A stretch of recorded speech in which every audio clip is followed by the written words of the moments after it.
Le secret de Chimnez par Agatha Christie. Partie 5 du livre audio, chapitre 20. Anthony se confesse à Battle. Anthony ne dit rien. Il continua à regarder par la fenêtre.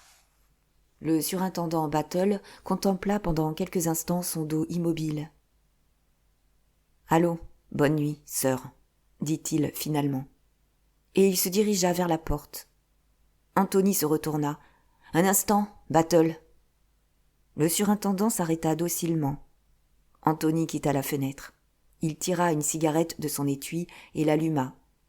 Puis, entre deux aspirations, il dit « Cette affaire de Staines vous intéresse ? Elle me paraît singulière. Croyez-vous que cet homme a été tué à l'endroit où il a été trouvé ? Non, je crois qu'il a été tué ailleurs et qu'on a apporté son cadavre en voiture. Je le crois aussi, dit Anthony. Le détective le regarda fixement. On dirait que vous en êtes sûr. Savez-vous, par hasard, qui il y a apporté ? Oui, dit Anthony. C'est moi. Le calme de Battle l'agaça un peu. Vous n'en paraissez pas autrement ému, Battle ?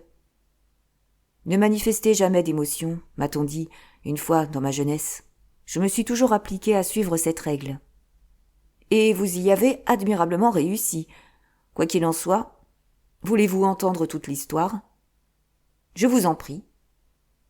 Les deux hommes s'assirent, et Anthony conta en détail tout ce qui s'était passé le jeudi soir. Quand il termina, l'ombre d'un sourire passa sur la physionomie de Battle. « Un de ces jours, monsieur Cade, dit-il, vous n'en mènerez pas large. Alors, pour la deuxième fois, vous me ferez la grâce de passer outre ? Mon principe est de laisser de la corde, dit Battle. Au condamné, termina Anthony. Délicate attention de votre part, Battle. Mais pourquoi, sœur, avez-vous fini par me confesser cela ? Demanda Battle. C'est que j'ai une très haute opinion de vos capacités, surintendant. Quand le moment vient, vous êtes là, comme cette nuit. Ayant appris l'identité du cadavre, vous auriez pu retrouver la piste. J'ai préféré vous dire moi-même, d'autant plus que, grâce aux révélations de monsieur le moine, Mrs. Revel est enfin au-dessus de tout soupçon. Maintenant qu'il est définitivement prouvé que ces lettres n'ont aucun rapport avec elle, toute idée de complicité devient absurde. Peut-être ai-je eu tort de ne pas lui faire appeler la police, mais j'ai pensé que personne ne croirait qu'elle avait donné de l'argent à un maître chanteur par pur caprice. Et pourtant, c'est un fait. Que voulez-vous, dit Battle, les jurés n'ont pas d'imagination. Mais vous-même, dit Anthony en le regardant avec curiosité, vous ne paraissez pas mettre en doute l'acte fantaisiste de Mrs. Revel ? C'est que je connais un peu les gens du monde, monsieur Cade. Je veux dire, les aristocrates. Voyez-vous, la plupart des gens pensent toujours à ce que penseront leurs voisins. Il n'y a que deux sortes de personnages qui se moquent absolument du qu'en dira-t-on. Ce sont les vagabonds et les grands seigneurs. Je ne parle pas des richards ordinaires, mais des vrais aristocrates, de ceux qui sont habitués, depuis des siècles, à penser qu'aucune opinion ne compte, sauf la leur. Ceux-là, je les ai toujours trouvés pareils, courageux, francs et souvent absurdes. Vous aussi, Battle, vous devriez écrire vos mémoires. Ils vaudront la peine d'être lus. Le détective sourit, mais resta muet. Dites-moi, continua Anthony, pourquoi, dès le début, avez-vous deviné que j'étais mêlé à l'affaire de Staines ? Intuition, mais sans preuve concrète. Vous vous êtes d'ailleurs très bien conduit, monsieur Cade. Votre intelligence n'était pas surfaite. Je sentais que vous me dressiez continuellement des pièges. Je n'y suis pas tombé, mais la tension nerveuse a été considérable. Battle eut un sourire singulier. C'est de cette façon-là qu'on prend les criminels, sœur. On les laisse apparemment en liberté, tout en resserrant moralement le réseau et en les obligeant à parer à de petites attaques continuelles. En fin de compte, ils n'y tiennent plus. C'est la crise nerveuse et la confession. Vous êtes encourageant, Battle. Quand me prendrez-vous, moi ? Laissons de la corde, sœur. Laissons de la corde. Et en attendant, je reste toujours le détective amateur, auxiliaire de Scotland Yard ? Comme dans un roman policier ? Les romans policiers, dit tranquillement Battle, sont la plupart du temps du bluff.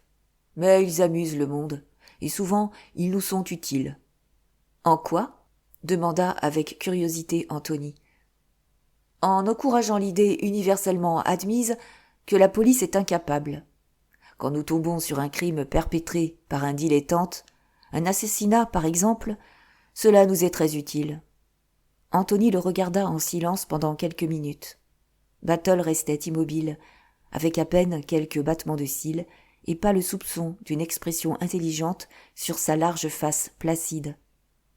Finalement, il se leva. « Ce n'est plus la peine de se coucher, dit-il.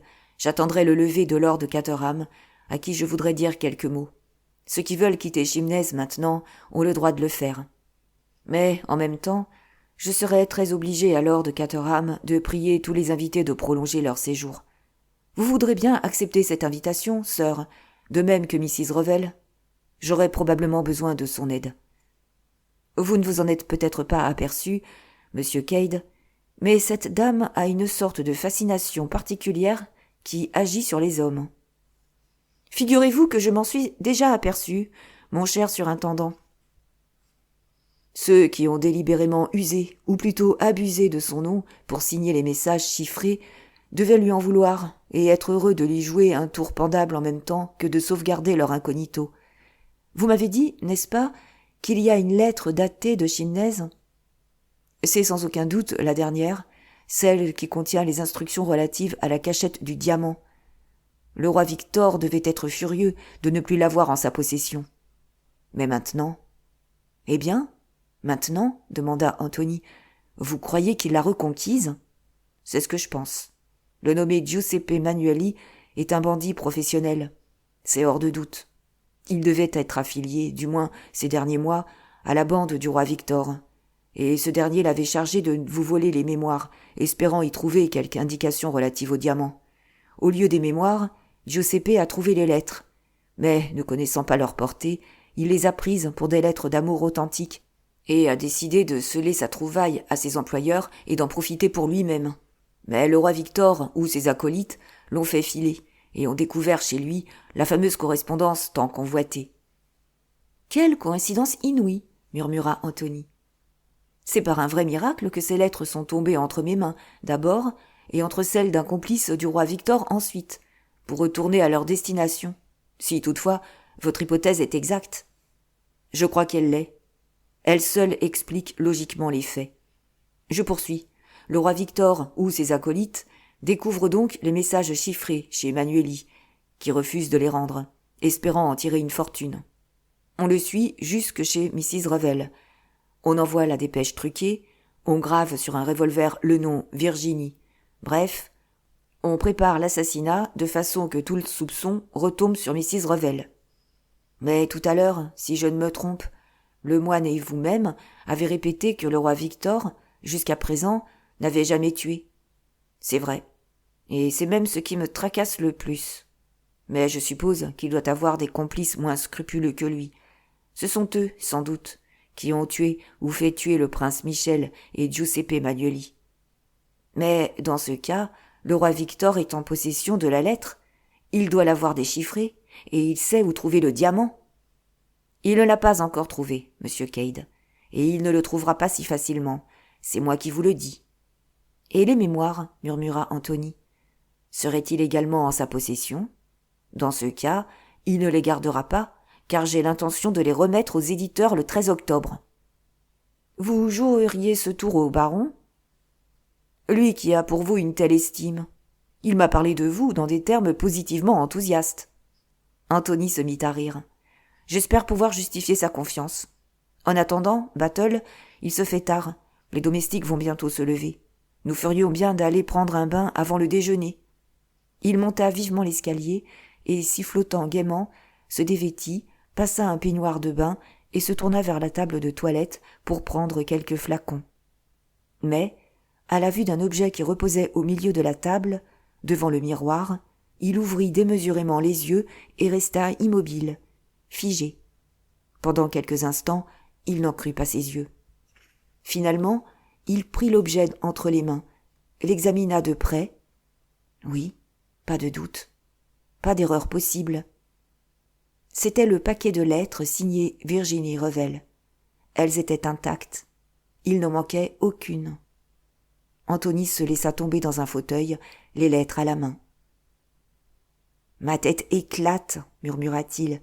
Je ne comprends pas la moitié de ce qui se passe dans ce damné Chimnez. Pourquoi ces lettres reparaissent-elles chez moi, tout à coup? Qui les a mises sur ma table de toilette, et pourquoi? Mais à toutes ces questions, il n'y avait pas de réponse. Chapitre 21. La valise de M. Isaac Stein. « Mrs. Revel, dit le surintendant Battle à Virginie, au moment où elle descendait de la terrasse après le premier déjeuner. « J'aimerais vous demander quelques renseignements. »« Sur ?»« Sur M. Cade. » Virginie le regarda, frappée. « Mais quels renseignements ? Je voudrais savoir où vous l'avez rencontré pour la première fois, depuis quand vous le connaissez, etc. » « C'est un peu difficile à expliquer, surintendant. Il m'a rendu une fois un très grand service et... » Battle l'interrompit. « Avant de poursuivre, Mrs. Revel, il faut que vous sachiez que cette nuit, après votre départ et celui de M. Lemoine et M. Eversley, M. Cade m'a dit toute la vérité au sujet des lettres et de l'homme que vous avez trouvé mort dans votre appartement. »« Oh !»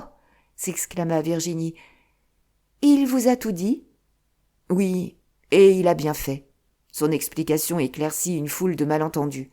Mais il a omis de me dire depuis quand il vous connaissait. Et j'ai comme une intuition que le jour où il a sonné à votre porte, à un moment aussi opportun pour vous, il ne vous avait encore jamais vu. Ah, je vois que j'ai raison. C'est ainsi. Vous ne vous connaissiez pas auparavant. » Virginie resta muette. Pour la première fois, elle avait peur de cet homme épais à la physionomie impassible. Elle commençait à comprendre Anthony qu'il estimait tant.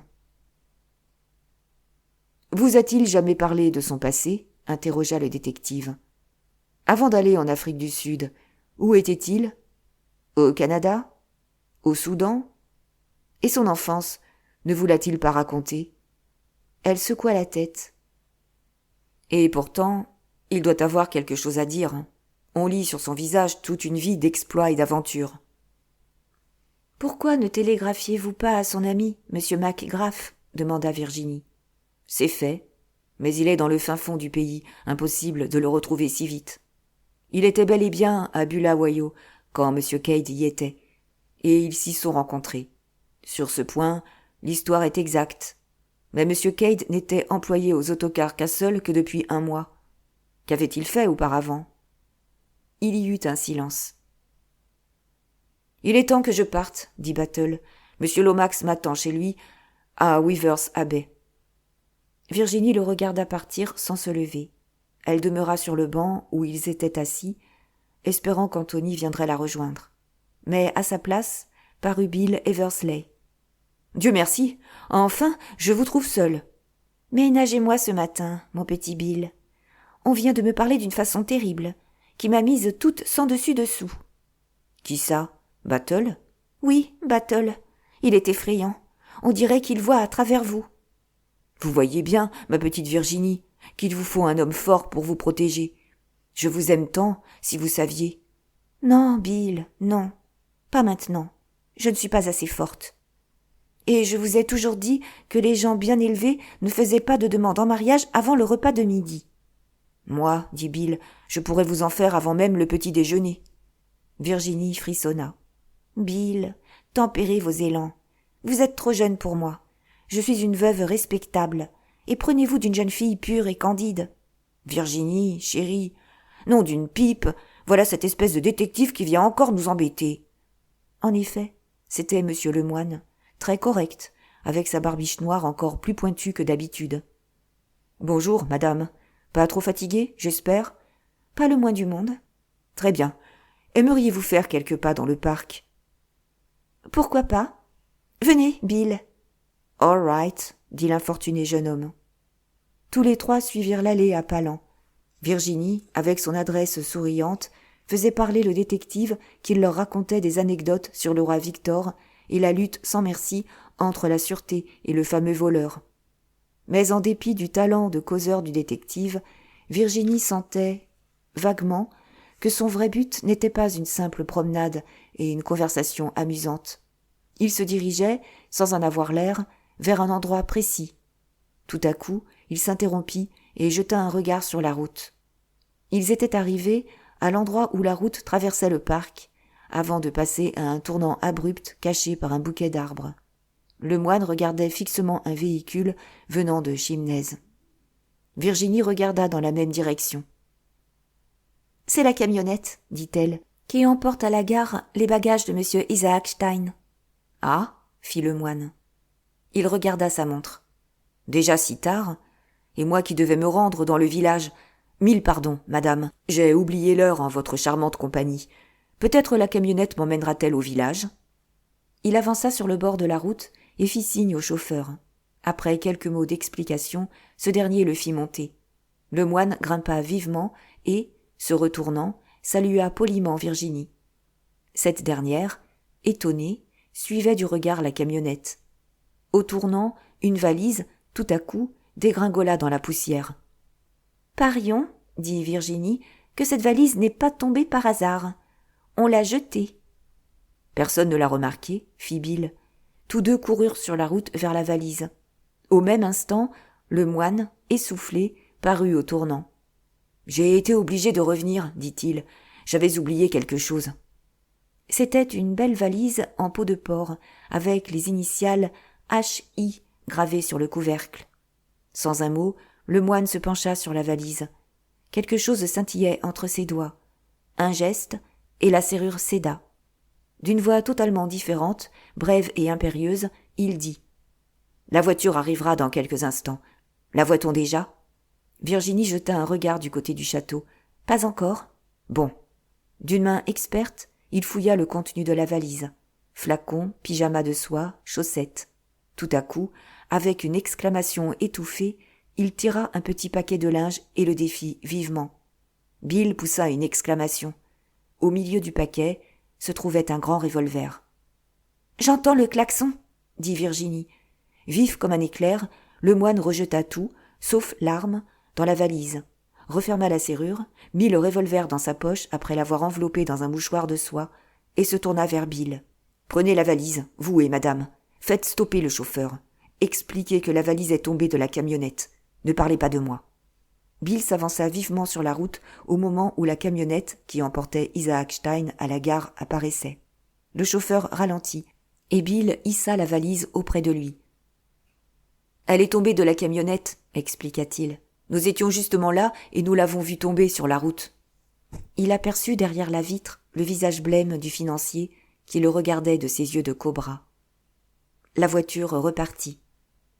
Virginie et Bill rejoignirent le moine qui les attendait derrière le bouquet d'arbres. Il rayonnait de joie. « Ce n'était qu'une supposition, dit-il, mais elle s'est admirablement justifiée. » Chapitre 22. Le signal rouge. Le surintendant Battle, debout, attendait la réponse de M. Georges Lomax à son rapport bref mais explicite.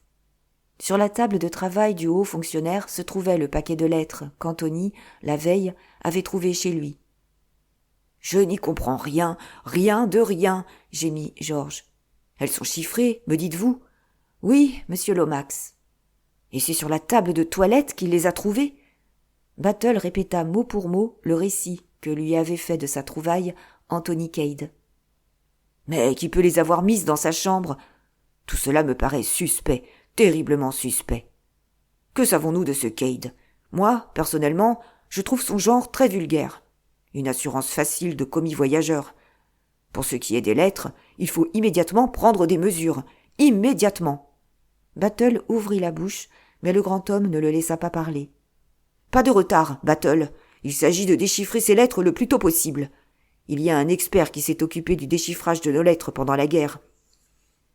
Où est ma secrétaire, Miss Oscar ? Elle doit savoir son nom.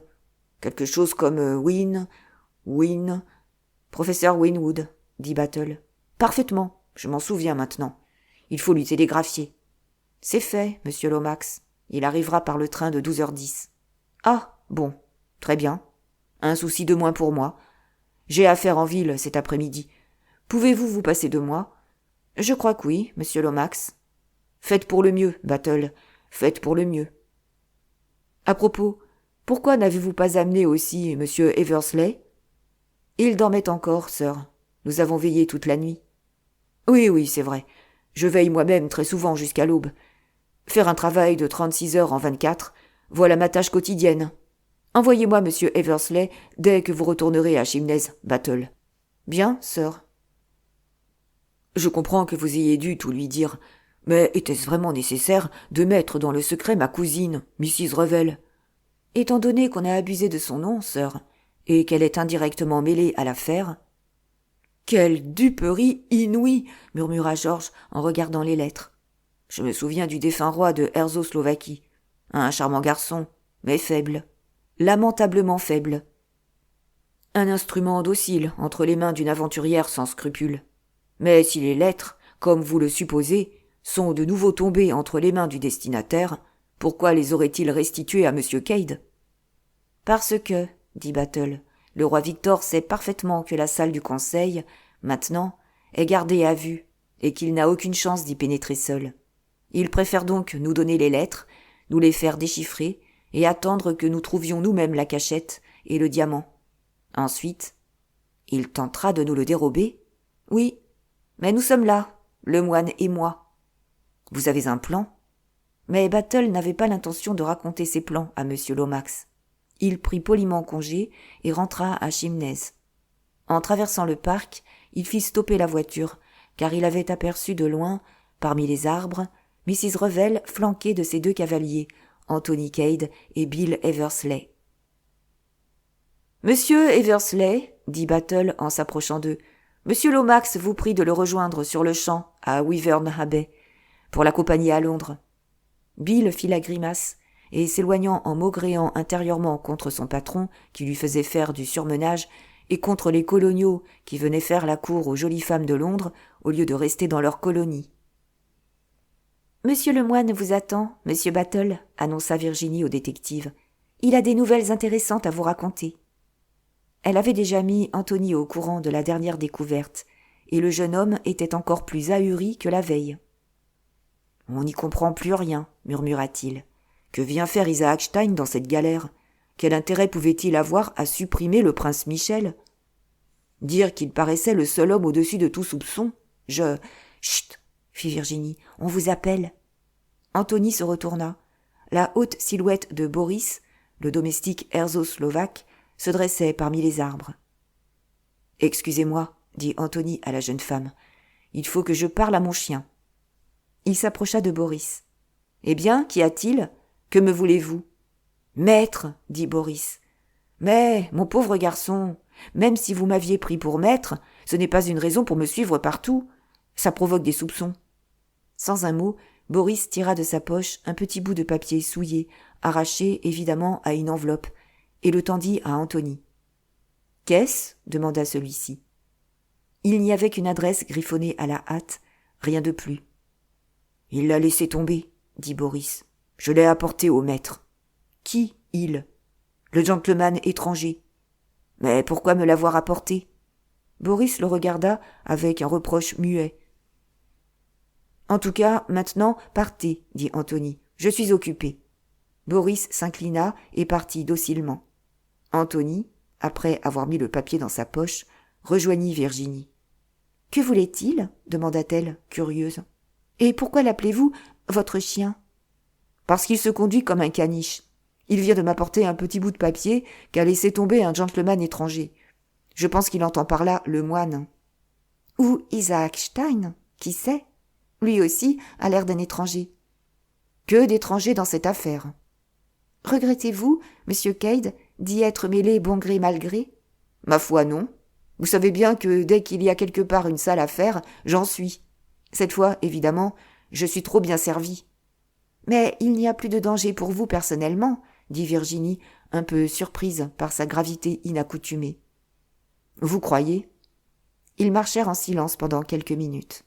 « Il y a des hommes, » dit Anthony en rompant le silence, « qui n'obéissent pas aux signaux. Une locomotive ordinaire bien réglée stoppe ou ralentit à la vue d'un signal rouge. Moi, au contraire, j'accélère. Ce n'est pas ma faute. Je suis née comme cela. » « Je pense, dit Virginie, que vous avez couru bien des dangers. »« Tous, excepté le mariage. » »« Quel cynisme !»« Pas le moins du monde. Mais je considère que le mariage, tel que je l'imagine, est l'aventure la plus folle qui soit. » »« J'aime cette idée. Le mariage de convenance, le mariage diplomatique tel qu'on le conçoit dans notre monde est bien moins tentant, déclara franchement Virginie, les joues envahies par un flot de sang. « Il y a une seule femme que j'aimerais épouser, mais son monde n'est pas le mien. Que faire ? Mènera-t-elle ma vie ou mènerai-je la sienne ? » ?»« Si elle vous aime. » »« Sentimentalité, Mrs. Revel. Quand le roi épouse la bergère, il faut savoir ce qu'ils en pensent un an après. La bergère ne regrette-t-elle pas ses champs et sa liberté ? Et si le roi avait renoncé à sa couronne, il aurait fait, j'en suis sûre, un mauvais berger. Et sa bergère l'aurait méprisé, car aucune femme ne respecte un homme quand il fait mal son métier. « Êtes-vous épris d'une bergère, monsieur Cade ? » demanda doucement Virginie. « Non, Mrs. Revel, d'une reine, mais la situation est la même. »« Et il n'y a pas d'issue ? » ?»« Il y a toujours une issue. Je suis certain qu'on peut toujours obtenir ce qu'on veut si on consent à payer le prix. Pour gagner la femme que j'aime, j'irai jusqu'à faire un travail régulier. » Virginie éclata de rire. « On m'a élevée pour faire un certain métier, savez-vous, » continua Anthony. « Et vous l'avez abandonné ? » ?»« Oui. »« Pourquoi ? » ?»« Par principe. »« Oh !»« Quelle femme extraordinaire vous faites !» dit tout à coup Anthony en la regardant. « Pourquoi ? » ?»« Parce que vous ne posez pas de questions. »« C'est-à-dire que je ne vous demande pas quel était votre métier ? » ?»« Précisément. » De nouveau, ils firent quelques pas en silence. Ils s'approchaient maintenant de la maison, et le suave parfum de parterre de roses flattait leurs narines. « Vous comprenez tout, n'est-ce pas ? » demanda Anthony. « Vous vous en moquez probablement, mais bon Dieu, que j'aimerais donc vous forcer à m'aimer. »« Le pourriez-vous ? » chuchota Virginie. « Je n'en sais rien, mais sapristi, je tâcherai. »« Regrettez-vous de m'avoir rencontré ? » ?»« Jamais de la vie. Quand je vous ai vu pour la première fois devant votre maison, à Pont Street, j'ai senti tout de suite que vous me feriez souffrir. »« Il y a en vous une magie, un charme, une vibration. Logiquement, vous devez épouser quelqu'un de haut placé et de respectable. Et moi, retourner à ma vie de vagabond. Mais avant de le faire, je vous embrasserai, je le jure. »« Pas tout de suite, » dit doucement Virginie. « Le superintendant Battle nous observe par la fenêtre de la bibliothèque. » Anthony la regarda longuement. « Vous êtes un démon, Virginie, » dit-il d'un ton calme. « Un démon adoré. » Puis il fit signe de la main, nonchalamment, au surintendant Battle. « Mis la main sur des criminels, Battle ? » ?»« Pas encore, monsieur Cade. Mais il y a de l'espoir. » Battle, avec une agilité surprenante chez un homme si épais, enjamba la fenêtre de la bibliothèque et les rejoignit sur la terrasse. « Il y a là le professeur Winwood, » chuchota-t-il, qui vient d'arriver. Il est en train de déchiffrer des lettres. Ils s'approchèrent de la fenêtre et y jetèrent un regard prudent. Devant le bureau, sur lequel étaient étalées les lettres, se trouvait un petit homme roux, d'âge moyen. Griffonnant rapidement sur une feuille de papier, il ne cessait de grommeler on ne sait quoi. « Tiens, vous voilà, Battle. Vous n'avez pas honte, me faire venir pour déchiffrer ce bavardage. Mais c'est un jeu d'enfant, malheureux. Un collégien pourrait le faire. Vous appelez ça un message chiffré ? Mais ça saute aux yeux. » « J'en suis heureux, professeur. Mais nous ne sommes pas tous aussi habiles que vous. »« Pas besoin d'habileté, c'est un travail routinier. Ça ne demande que de l'application. Voulez-vous vraiment que je déchiffre tout cela ? Je vous assure que je n'ai pas le temps. J'ai transcrit la lettre datée de Chimnez, qui est, m'avez-vous dit, la plus importante. Laissez-moi emporter le reste. Un de mes assistants le fera. J'ai des choses plus intéressantes à faire, moi. » « Si vous avez déchiffré cette missive-là, professeur, cela suffit. Je vous remercie. Mais vous n'allez pas partir. Lord Caterham vous prie de rester à déjeuner. » Déjeuner est un préjugé. Une mauvaise habitude, pas plus. Une banane et un biscuit, voilà tout ce que mange à midi un homme sain et bien portant. Et le professeur, saisissant son pardessus, sortit accompagné de Battle. Quelques minutes plus tard, Anthony et Virginie entendirent le ronflement d'un moteur. Battle rentra, portant avec précaution la feuille de papier que lui avait donnée le professeur. « Voilà, dit-il, le message de Sa Majesté. » Virginie le saisit entre les doigts et Anthony, se penchant, lut par-dessus son épaule. C'avait été, il s'en souvenait fort bien, une longue épître pleine de passion et de désespoir. Le génie du professeur Winwood l'avait transformé en une sorte de télégramme d'affaires. Réussi caché Pierre, mais S m'a espionné et l'a tiré de sa cachette. Fouillé sa chambre, rien. Trouvé papier relatif, peut-être, à la nouvelle cachette. Richmond, 7 droite, 8 gauche, 3 droite. S, dit Anthony. Il s'agit, bien entendu, de Steel Pitch. Vieux renard, il a trouvé la cachette et transporté la pierre ailleurs. Richmond, répéta Virginie, pensive. Le diamant serait-il caché à Richmond? Battle secoua la tête. Je crois plutôt que ce nom a trait à un endroit à Chimnez même. Trouvé! S'écria Virginie. Les deux hommes se tournèrent vers elle. Le portrait de Holbein dans la salle du conseil. Il frappait la boiserie juste en dessous, et c'est un portrait du comte de Richmond. Bravo, dit Battle avec une animation inusitée. Je suis certain que les bandits n'en savent pas plus long que nous. Ils ont bel et bien déchiffré la lettre. Dame, puisqu'ils en avaient la clé. Mais ils n'ont rien compris à l'indication du comte Steel Pitch. Ils s'en remettent à nous, qui connaissons mieux qu'eux la maison. Quand la salle du conseil n'était pas encore gardée, la nuit où vous les avez surpris pour la première fois, et peut-être même avant, ils ont cherché dans les pièces de l'armure des deux mannequins. Et dans d'autres endroits. Puis ils ont pensé à un escalier secret ou à un panneau tournant.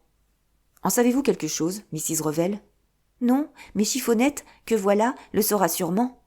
Chiffonnette les salua de la main. Je vais en ville, après déjeuner, dans ma panarde, annonça-t-elle.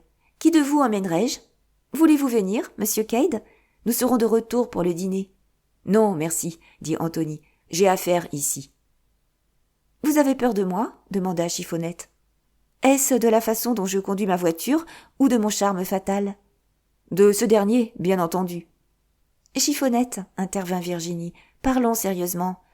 Y a-t-il un passage secret conduisant de la salle du conseil dans un autre endroit? Oui, mais il est bloqué. On ne peut faire que 100 pas, c'est tout. Celui de la galerie blanche est beaucoup plus long et aussi plus pittoresque. Le point de vue artistique ne nous intéresse pas. Il s'agit d'autre chose. Comment accède-t-on à celui de la salle du conseil? Par un panneau mobile. Je vous le montrerai après le déjeuner, si vous voulez. Sans faute, insista Battle. Chiffonnette lui lança un regard soupçonneux.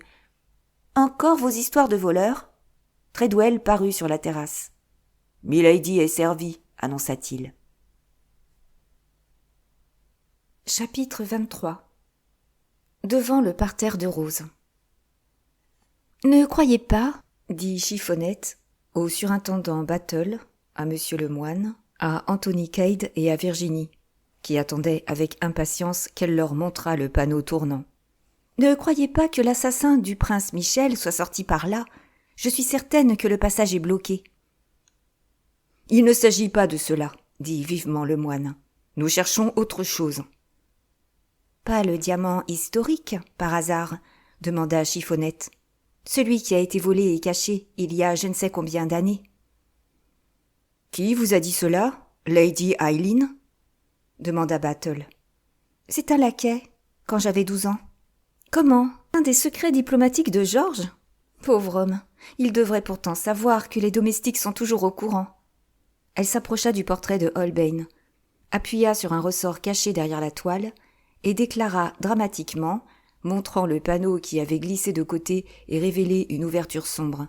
« Entrez, mesdames et messieurs, les mystères de Chimnez. » Le moine et Battle s'étaient munis de lanternes électriques. Suivis par les 3 autres, ils entrèrent. Au bout de 100 pas, comme Chiffonnette leur avait dit, ils se heurtèrent contre un immense bloc et furent obligés de retourner. Rien, dans le couloir secret, ne semblait suspect. Revenus au portrait de Holbein, Battle déclara. Nous ne sommes allés la première fois qu'en éclaireur. Maintenant, il s'agit de faire du travail sérieux. Comptons les pas à partir du portrait du comte de Richmond. 7 droit devant nous, 8 à gauche, 3 à droite. Il mesura soigneusement 7 pas et se pencha sur le sol. Je crois que nous ne nous sommes pas trompés. On dirait qu'il y a une trace de craie sur le sol. Maintenant, 8 à gauche. Cette fois, il ne s'agit plus de pas. Le couloir est juste assez large pour qu'on puisse y passer à la file indienne. 8 briques, peut-être ? Demanda Anthony. Tiens, c'est possible. 8 briques à partir du haut ou du bas sur le côté gauche. Essayons d'abord à partir du haut, c'est plus facile. Il compta 8 briques. Ça devient passionnant, murmura Chiffonnette. Le surintendant Battle, de la pointe de son couteau, souleva la brique. Si elle n'avait pas été enlevée et replacée jadis, elle n'aurait certes pas cédé aussi facilement. 2 minutes après, il plongea sa main dans la cavité béante qu'avait obstruée la brique. Les assistants retenaient leur souffle. Battle retira sa main avec une exclamation de surprise et de colère. Il tenait une petite reproduction du portrait de Richmond, à laquelle était épinglé un ruban rose et un ruban rouge. « Mon Dieu !» s'exclama le Français, « c'est trop fort !»« Mais qu'est-ce que cela signifie ?» demanda Virginie, stupéfaite. « Cela signifie, » répliqua Anthony, « que feu le comte Steelpitch avait un certain genre d'humour que nous ne goûtons pas beaucoup. Il a dû s'apercevoir qu'on avait volé son mémorandum, et il a changé la cachette une 2e fois. Quand les voleurs sont revenus, ils n'ont trouvé que cette devinette. » « Signifie-t-elle quelque chose ?»« J'en suis certain. Si le comte avait simplement voulu les taquiner, il aurait plutôt laissé une carte avec l'annonce « vendue » ou quelque chose dans ce genre-là. « Un ruban rose, un ruban rouge et une carte postale, » répéta Chiffonnette. « C'est inouï, » siffla le moine. « Le professeur Winwood ne pourrait-il pas déchiffrer cela ?» murmura Anthony. « Quand est-on entré dans ce couloir pour la dernière fois, Lady Eileen ?» demanda le Français à Chiffonnette. « Il y a 2 ans, je suppose.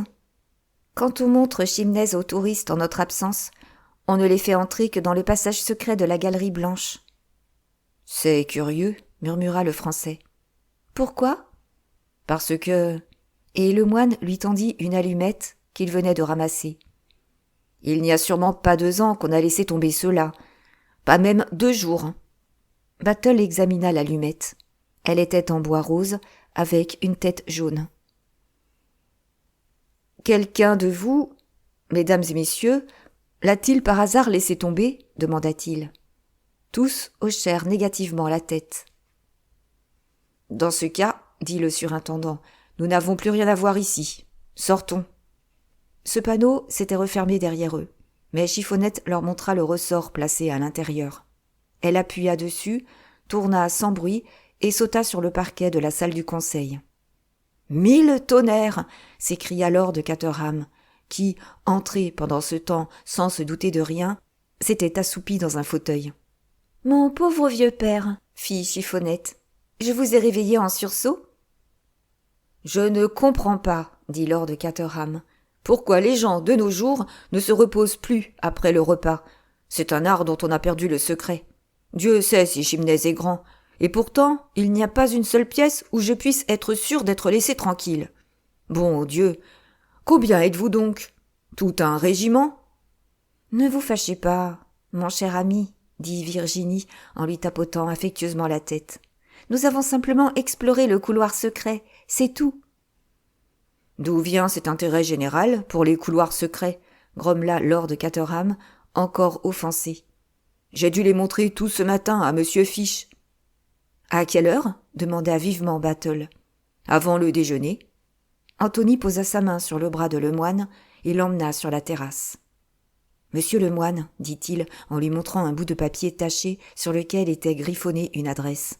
« Est-ce vous qui avez laissé tomber ce papier ?»« Ce n'est pas moi, » dit le moine en examinant le papier. « Je ne l'ai jamais vu. »« Tiens, et Boris qui m'a dit que le gentleman étranger l'avait laissé tomber. » Peut-être s'est-il échappé de la valise de M. Isaac Stein? Interrogez encore Boris. Mais, au fait, que savez-vous de ce garçon-là? Anthony haussa les épaules. Rien, sauf qu'il était le valet et l'homme de confiance du prince Michel. Qui sait si le roi Victor ne se cache pas là-dessous? Quoi, vous pensez vraiment? Le moine l'interrompit. Cher monsieur, voulez-vous que je vous le dise franchement? Je vois le roi Victor partout. C'est une obsession. En ce moment même, je me demande, l'homme à qui je parle, ce monsieur Cade, n'est-il pas, par hasard, le roi Victor? Mais il vous a ensorcelé, dit Anthony en souriant. Que m'importe le diamant? Que m'importe l'assassin du prince Michel? Tout cela ne regarde que mon collègue de Scotland Yard. Moi, je ne suis venu en Angleterre que dans le but de surprendre le roi Victor en flagrant délit et de l'arrêter. Pensez-vous y réussir? Qu'en sais-je? Répliqua le moine d'un ton découragé. Je vous avoue qu'à votre place, j'aurais noté l'adresse que je vous ai donnée tout à l'heure.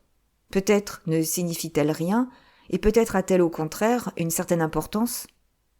Le moine le regarda fixement.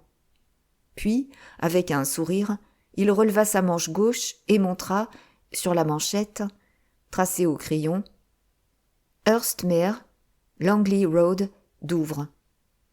Mes excuses, dit Anthony. Vous êtes un artiste, monsieur le moine. Et vous-même, monsieur Cade? Que voulez-vous dire? Le moine, sans mot dire, tira une feuille de papier et la lui tendit. Anthony lut. Ne perdez pas de vue, monsieur Cade. Il n'est pas ce qu'il paraît. C'est monsieur Battle qui a reçu cette missive anonyme, expliqua le moine. Je dois avoir des ennemis parmi les domestiques, dit en riant Anthony. Ne me perdez pas de vue, monsieur le moine. Il a raison, je ne suis pas ce que je parais. Je suis peut-être un roi incognito, qui sait? Sifflotant légèrement, il suivit du regard monsieur le moine qui s'éloignait. Puis son regard s'arrêta sur le parterre de roses. « Sacrebleu !» s'exclama-t-il tout à coup. « Comment n'y ai-je pas pensé tout de suite? La rose !» Il s'élança vers le parterre, mais se trouva nez à nez avec monsieur Hiram Fish qui s'approchait de l'autre côté.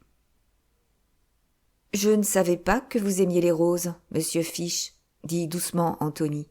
« J'adore les roses, monsieur Cade, » répliqua l'Américain. Ils se regardèrent longuement en silence, comme deux adversaires qui mesurent leur force. « Moi aussi, je les adore, » dit Anthony. « Vraiment ?» Avec un soupçon de sourire, ils se penchèrent tous deux sur les rosiers. « Voyez, » dit M. Fish en indiquant une fleur magnifiquement épanouie, « c'est une Madame Abel Châtenay. Quelle splendeur! Mais, pour ma part, j'ai toujours eu un faible pour les roses de France. Aimez-vous les roses rouges, monsieur Cade? Leur parfum ?»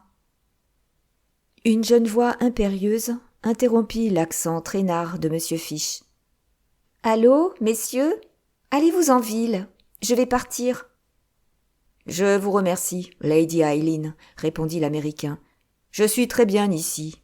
L'air est bien plus pur qu'à Londres. » Anthony hocha négativement la tête. Chiffonnette disparut. « J'aime mieux dormir, » dit Anthony en bâillant. « J'avoue que j'ai un peu sommeil. Je vais me retirer dans ma chambre. » Il tira une cigarette.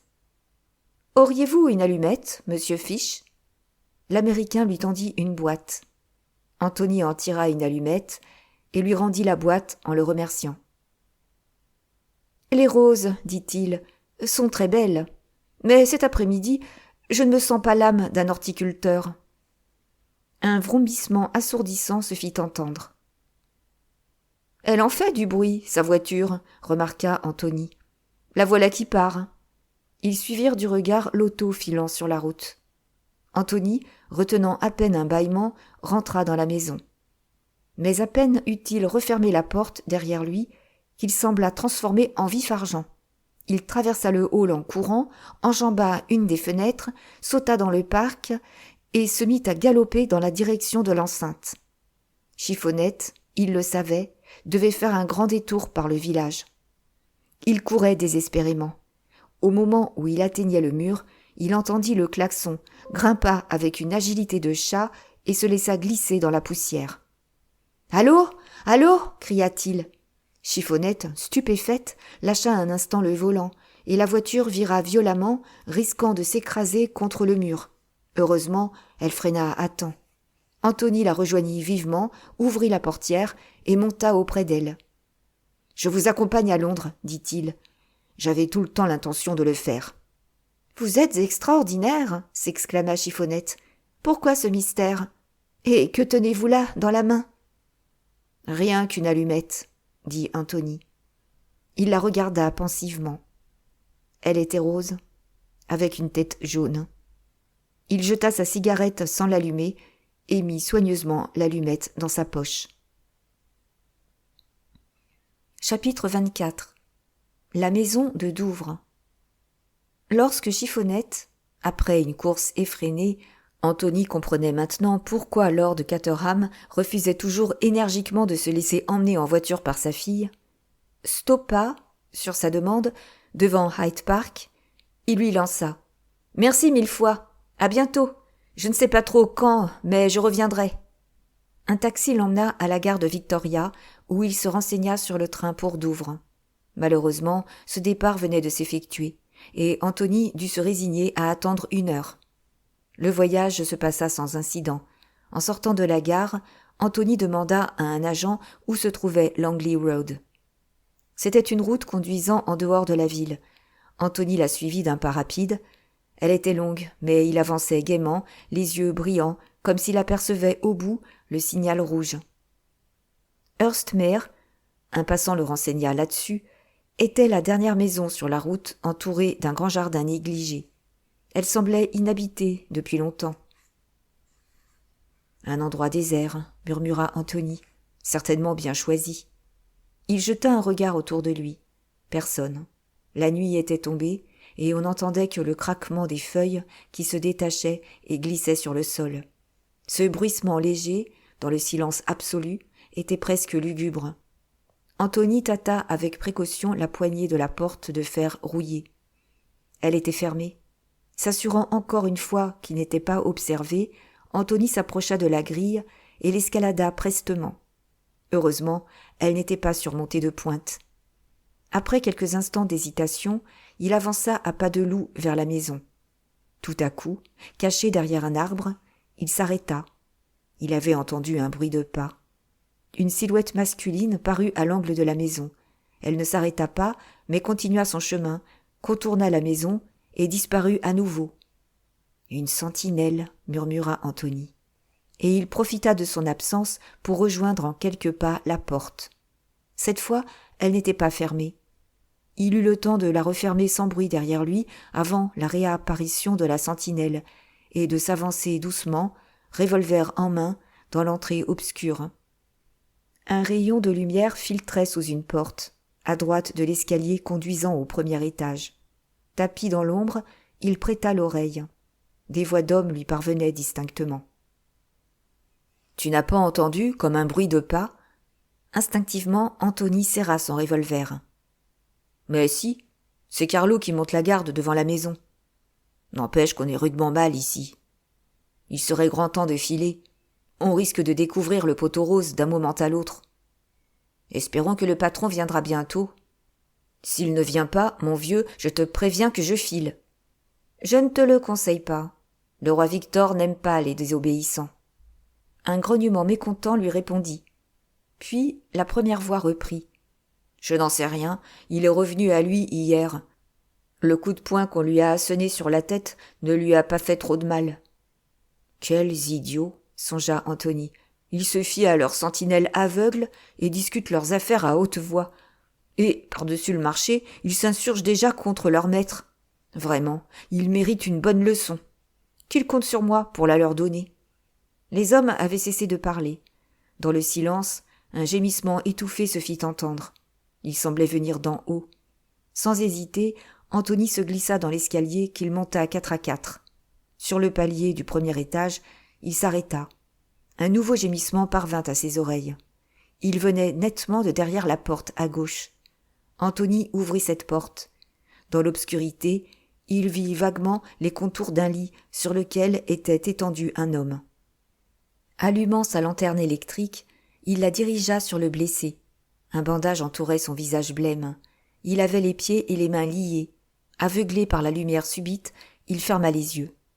Anthony se pencha sur lui, mais au même instant, il entendit un bruit sec derrière lui, et une voix impérieuse retentit. « Oh les mains ! Vous ne vous attendiez pas à me voir ici, n'est-ce pas ? Mais j'ai eu la chance de prendre le même train que vous à la gare Victoria. » Sur le seuil de la chambre se tenait M. Hiram Fish. Il souriait et d'une main ferme, tenant un grand automatique bleu, visait Anthony. Chapitre 25. Virginie s'en va. Lord Caterham, Virginie et Chiffonnette étaient assis dans la bibliothèque après dîner. Plus de 24 heures s'étaient écoulées depuis le départ plutôt dramatique d'Anthony. Pour la énième fois, Chiffonnette répétait à Virginie les derniers mots d'Anthony, lorsqu'il était descendu de l'auto. « Je ne sais pas trop quand, mais je reviendrai. »« Puisqu'il a laissé toutes ses affaires ici, » dit Virginie, « c'est qu'il pensait malgré tout revenir bientôt. »« Et il ne vous a pas dit où il allait ?»« Non, » dit Virginie, sans regarder ses interlocuteurs. « Il ne m'a rien dit. » Il y eut un silence. Lord Caterham fut le premier à le rompre. « En somme, dit-il, il vaut mieux diriger un hôtel qu'une maison de campagne. À l'hôtel, au moins, on est tenu de prévenir avant midi quand on a l'intention de partir. Je suis peut-être très démodé, et il est maintenant de meilleur goût d'aller et venir comme dans un hôtel. D'autant plus qu'on n'a même pas l'addition à payer. »« Tu n'as pas honte de grogner tout le temps, papa, dit Chiffonnette. Tu nous as près de toi toutes les deux. Que veux-tu de plus ? » Rien de plus, affirma Lord Caterham. Au contraire, je suis émerveillé de ma chance. Voilà 24 heures qu'on a la paix dans la maison, qu'il ne s'est rien passé, ni vol, ni assassinat, ni détective, ni américain. J'aurais joui encore plus si je ne m'étais pas dit à tout instant « ça ne peut pas durer, il va se produire quelque chose. Un d'eux va revenir m'empoisonner la vie. » Jusqu'à présent, aucun n'est revenu, dit Chiffonnette. Cette disparition de Fish est étrange. Ne vous a-t-il rien dit ? Rien du tout. Je l'ai encore aperçu hier dans l'après-midi, marchant de long en large devant le parterre de roses et fumant un de ses affreux cigares. Et puis, finish. On dirait qu'il est rentré sous terre. Et si on l'a enlevé ? Dit Chiffonnette. Un de ces jours, déclara Lord Caterham, les agents de Scotland Yard repêcheront son cadavre au fond du lac. C'est bien fait pour moi. À mon âge, j'aurais dû tranquillement partir pour l'étranger et m'occuper de ma santé, au lieu de consentir au projet diplomatique de George Lomax. Il fut interrompu par Treadwell. « Eh bien, qu'est-ce encore ?» demanda-t-il, irrité. « C'est le détective français, milord, qui demande l'autorisation de vous parler. »« Que vous disais-je ? C'était trop beau pour durer. Faites-le entrer. » Le Français entra d'un pas rapide et léger. Sa démarche, plus que son visage, révélait une animation inaccoutumée. « Bonsoir, le moine, » dit Lord Caterham. « Voulez-vous un verre de liqueur ? » ?»« Non, merci. » Le moine salua courtoisement les dames. « Lord Caterham, j'ai le plaisir de vous annoncer que j'ai enfin fait une découverte importante au cours de ces 24 heures. »« Je savais bien qu'il se passerait quelque chose, » soupira Lord Caterham. « Hier, un de vos invités a quitté la maison plutôt brusquement. Je dois vous avouer que dès le début, je l'ai soupçonné. Voilà un homme surgi, on ne sait d'où. Il y a 2 mois, il était en Afrique, et auparavant... » Virginie se mordit violemment les lèvres. Un instant, le Français la regarda fixement, puis il continua. « Nul ne connaît son passé. Et c'est précisément un homme comme lui que je cherche, un aventurier plein d'audace, gai, insolent, capable de n'importe quoi. Je fais tout pour obtenir des renseignements sur lui, mais la seule chose que j'ai réussi à apprendre, c'est qu'il y a 10 ans, il était au Canada. Mes soupçons se confirment. Enfin, il y a 2 jours, je ramasse un bout de papier qu'on a laissé échapper par hasard, à un endroit où Cade vient de passer. Et j'y trouve l'adresse d'une maison de Douvres. Le même jour, je laisse, moi aussi, échapper ce papier. Et du coin de l'œil, je vois ce Boris, Cet Herzog-Slovaque le ramassait et le portait à son maître. Pourquoi le valet du prince Michel est-il devenu le serviteur de cet étranger? Ne l'était-il pas toujours? N'était-il pas acheté par lui pour espionner le prince? Suspect, très suspect. Néanmoins, j'ai moi-même été presque désarmé, car Anthony Cade m'a rapporté ce papier en me demandant si je ne l'avais pas laissé tomber. Cela veut-il dire qu'il est innocent? Ou qu'il est d'une habileté rare? Naturellement, j'ai déclaré que je voyais ce papier pour la première fois de ma vie. Mais en même temps, j'ai fait prendre des renseignements, et j'ai appris que cette maison a été précipitamment abandonnée, mais qu'hier encore, il s'y cachait une bande d'étrangers. Sans nul doute, c'était l'état-major du roi Victor. Rendez-vous compte, hier dans l'après-midi, M. Cade quitte cette maison avec une hâte singulière, et le même jour, la maison de Douvres, dont il a eu la malchance de me livrer l'adresse, est abandonnée. Je suis certain que M. Anthony Cade ne reviendra pas ici. Du moins, pas sous ce nom. Mais connaissant le roi Victor, je suis certain qu'il fera encore une tentative désespérée pour trouver le diamant. C'est alors que je mettrai la main sur lui. Virginie se leva soudain et d'une voix métallique déclara « Vous oubliez une chose, monsieur. Monsieur Cade n'est pas le seul invité qui est disparu hier d'une façon singulière. Il y a monsieur Fish. »« Monsieur Fish. Voyons, madame. »« Parfaitement, monsieur Fish. »« Ne nous avez-vous pas dit que le roi Victor est venu d'Amérique ? Eh bien, monsieur Fish est venu d'Amérique. Il est muni, il est vrai, d'une lettre de recommandation émanant d'un Américain influent, mais cela ne prouve rien. Ce détail devrait être facilement réglé par un homme comme lui. Il n'est certainement pas ce qu'il dit être. Lord Caterham nous apprit que lorsqu'il est question d'autographe, il écoute toujours, mais ne parle jamais, ce qui prouve qu'il ne connaît pas son sujet.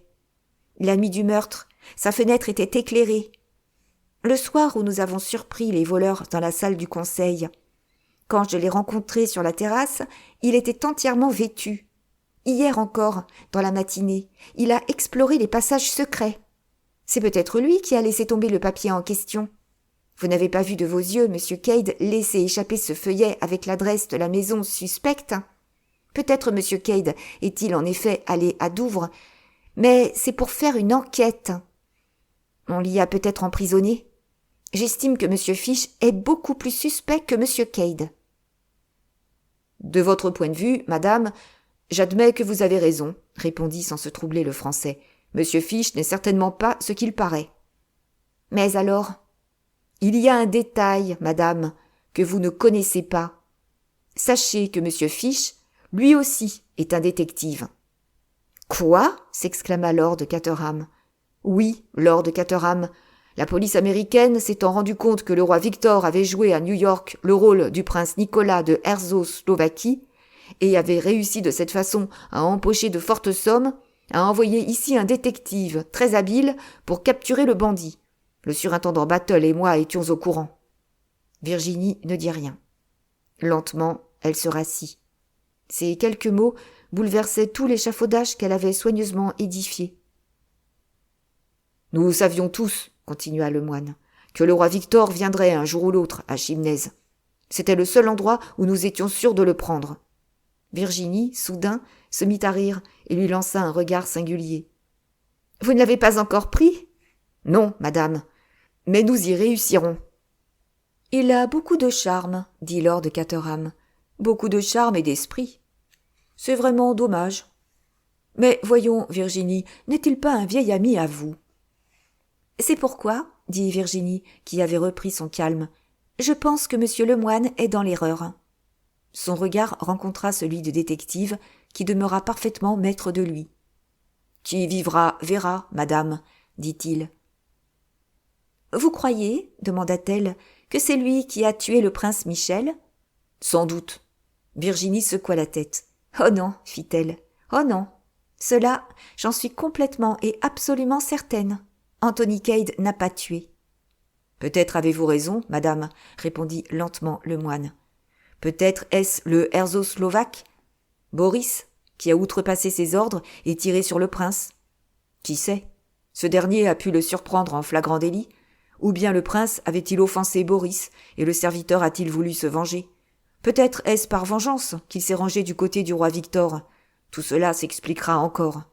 Mais, de toute façon, Lord Caterham, j'ai estimé nécessaire de vous mettre au courant. Je vous remercie, dit Lord Caterham. Un petit verre de liqueur. Non? Comme vous voudrez. Bonsoir, le moine. J'ai horreur de cet homme avec sa petite barbiche noire et son lorgnon, s'exclama Chiffonnette dès que la porte se fut refermée derrière lui. J'espère qu'Anthony le fera déchanter. Que pensez-vous de tout cela, Virginie? Je ne sais pas, dit Virginie. Je suis lasse, je vais me coucher. Bonne idée, approuva Lord Caterham. Il est 11h30. En traversant le hall, Virginie aperçut au loin un dos large qui semblait vouloir s'effacer discrètement derrière une petite porte. Surintendant Battle, appela-t-elle d'une voix impérieuse. Le surintendant s'avança vers elle sans enthousiasme. Mrs. Revel? J'ai vu monsieur le moine tout à l'heure.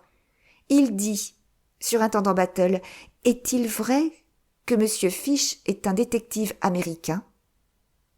Oui, c'est vrai. Vous le saviez depuis quelque temps déjà? Oui. Virginie se détourna. Je comprends. Merci. S'asseyant dans sa chambre, elle se força à regarder la question en face. Chaque phrase d'Anthony lui revint à la mémoire, chargée d'un sens nouveau. Quel était ce métier dont il avait parlé, ce métier auquel il avait renoncé? Mais alors... Un bruit étrange interrompit ses méditations. Elle leva brusquement la tête. Sa petite montre en or marquait 1h. Elle avait réfléchi pendant 1h30. De nouveau, il y eut un bruit sec, comme si on frappait à sa fenêtre. Elle s'en approcha vivement. En bas, sur la pelouse, se dressait une haute silhouette. Une main tendue lançait une poignée de gravier contre la vitre. Un instant, le cœur de Virginie battit plus vite. Puis, elle reconnut les larges épaules et la forme massive de Boris, le serviteur herzo-slovaque. Elle ouvrit la fenêtre et demanda à voix basse. « Qu'y a-t-il » ?